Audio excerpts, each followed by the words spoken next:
ত্রয়োদশ জাতীয় সংসদ নির্বাচনের প্রচারণায় নেমেছেন বিএনপির চেয়ারম্যান তারেক রহমান।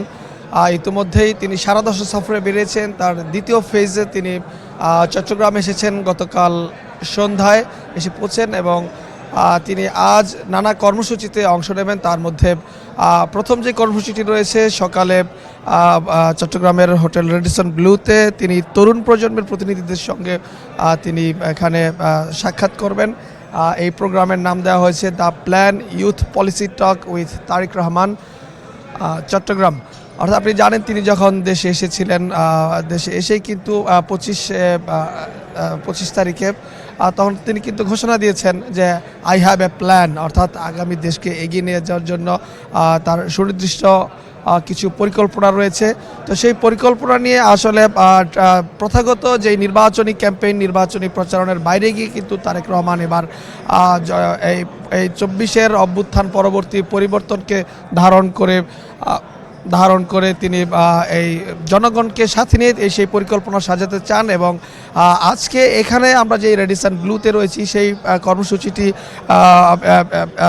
কর্মসূচিটি হচ্ছে যে এখানে চট্টগ্রামে যে চট্টগ্রাম বিশ্ববিদ্যালয়, চট্টগ্রাম মেডিকেল সহ বিভিন্ন বেসরকারি যে মেডিকেল এবং সহ অন্যান্য পাবলিক প্রাইভেট বিশ্ববিদ্যালয় রয়েছে, সেই বিশ্ববিদ্যালয়ের শিক্ষার্থীদের মধ্য থেকে উন্মুক্তভাবে তাদের কাছে পলিসি জানতে চাওয়া হয়েছে যে আগামীর রাষ্ট্রকে এগিয়ে নিয়ে যাওয়ার জন্য বাংলাদেশের উন্নয়নে তাদের কী পরিকল্পনা রয়েছে এবং তারা কারা তারেক রহমানের সাথে সেগুলো শেয়ার করতে চান এবং তারেক রহমানের পরিকল্পনা সম্পর্কে জানতে চান। বিশেষ করে শিক্ষা, স্বাস্থ্য, সামাজিক নিরাপত্তা, উন্নয়ন সহ যে সামগ্রিক বিষয় রয়েছে আগামীর বাংলাদেশকে তুলে ধরার জন্য, সেই পরিকল্পনাগুলো কিন্তু এই তরুণ প্রজন্মের প্রতিনিধিদের কাছ থেকে তিনি জানবেন এবং তার যে পরিকল্পনা, অর্থাৎ বিএনপি কী করতে চায় বাংলাদেশের জন্য, সেই পরিকল্পনাগুলো এখানে তুলে ধরা হবে। তো এখনও কর্মসূচিটি শুরু হয়নি।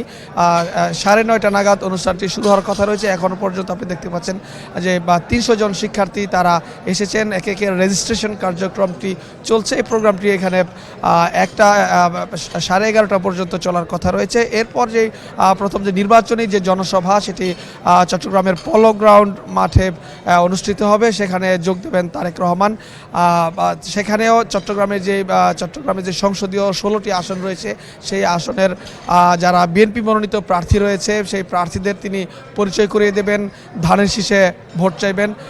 এরপর এখান থেকে তিনি যাবেন ফেনীতেও বিকেল 4টায় একটি জনসভা রয়েছে, নির্বাচনী জনসভা। সেখানেও আশেপাশে যারা বিএনপি মনোনীত প্রার্থী রয়েছেন তাদের পক্ষে তিনি ভোট চাইবেন।